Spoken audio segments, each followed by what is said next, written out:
Most people think $100 a month is too small to matter, standing in front of a banking app wondering if it is even worth setting money aside. But what if the real reason most Americans retire broke has nothing to do with how much money they earn? By the end of this video, you will understand why. Here is the problem. Most people wait. They tell themselves they will start investing once they earn more. The truth Buffett has repeated for decades is that time in the market matters more than the amount. Delayed gratification does not sell products. To understand why $100 a month can quietly become a fortune, most working Americans had no access to investing at all. That began to change in 1924. The Massachusetts Investors Trust. A teacher, a mechanic, or a shop owner could own a small slice of hundreds of companies. Decades later, Jack Bogle looked at the finance industry and noticed something troubling: actively managed funds charging high fees. In 1976, he launched the first index fund. Critics mocked it, calling it un-American.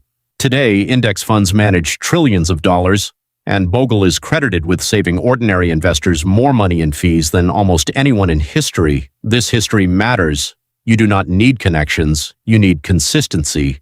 The S&P 500 has returned an average of approximately 10% annually over the past century, including every crash and war.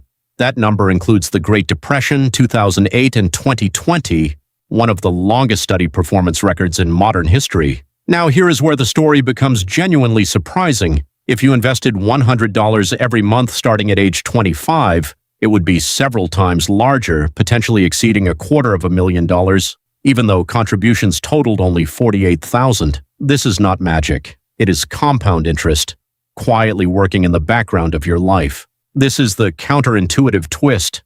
People assume wealth is built through dramatic moves, a big promotion, a lucky stock pick. Morgan Housel found something different. The wealthiest were not the highest earners in their communities. They were ordinary people in ordinary jobs who never stopped investing. Discipline over intelligence. Behavioral finance research from Dalio shows the average investor earns significantly less than the market because they panic sell.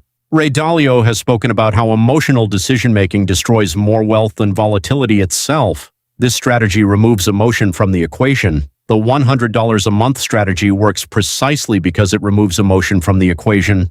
It does not ask you to predict anything. It does not require you to feel confident about the economy. It simply asks you to show up month after month, regardless of headlines.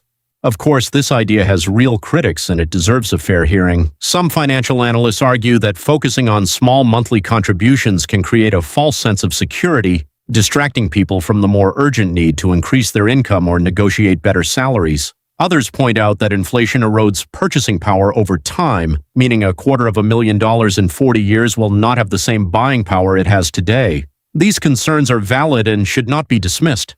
However, most economists studying long-term wealth building agree that these strategies are not mutually exclusive. Increasing your income and investing consistently are not competing choices. The evidence simply shows that waiting for a perfect financial situation before starting to invest tends to cost people more than starting imperfectly and adjusting later. Benjamin Graham, the investor who mentored Warren Buffett, argued that the investor's chief problem and even his worst enemy is likely to be himself, referring to the tendency to delay, hesitate, and overthink simple financial decisions. So, what does this actually look like in your life right now? It does not require you to become a stock-picking expert or spend your evenings reading earnings reports. Many Americans build this habit through retirement accounts like a 401k, particularly when an employer offers a matching contribution, which financial professionals often describe as one of the closest things to free money available in the modern economy.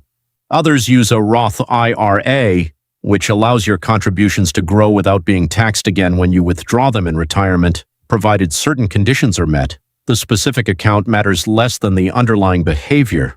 What matters is automating the process so the $100 leaves your account before you have the chance to spend it elsewhere, removing willpower from the equation entirely. Charlie Munger, Warren Buffett's longtime business partner, often said that the first rule of compounding is to never interrupt it unnecessarily. That single sentence captures why so many people fail at this strategy, not because the math does not work, but because they withdraw the money early, stop contributing during hard months, or abandon the plan the moment the market drops. The people who benefit most from this approach are rarely the smartest investors in the room. They are simply the most patient ones. Which brings us back to where this video began. $100 a month feels small because you are looking at it through the lens of a single month. But wealth was never built in a single month. It was built the same way a river carves through solid rock, not through force, but through repetition. Applied over an amount of time most people are simply not willing to wait for. The real secret Wall Street never explains in a 30-second commercial is not a hidden investment trick or a stock nobody has heard of. It is the uncomfortable truth that the most powerful financial tool available to you was never about the amount of money at all. It was always about whether you were willing to keep going long after it stopped feeling exciting.